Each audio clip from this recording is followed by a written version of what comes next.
নমস্কার। কবিগুরু রবীন্দ্রনাথ ঠাকুরের কবিতা দুর্লভ জন্ম। একদিন এই দেখা হয়ে যাবে শেষ, পড়িবে নয়ন পরে অন্তিম নিমেষ। পরদিনে এই মতো পোহাইবে রাত, জাগ্রত জগৎ পরে জাগিবে প্রভাত।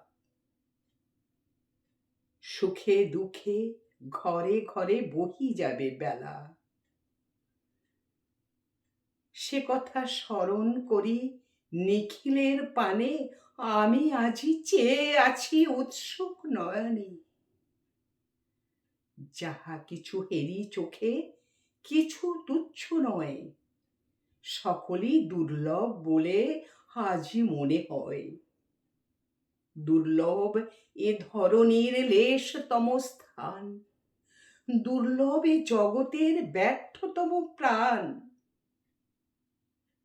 যা চাইনি তাও থাক, যা পেয়েছি তাও তুচ্ছ বলে যা চাইনি তাই মোরে দাও, তাই মোরে দাও।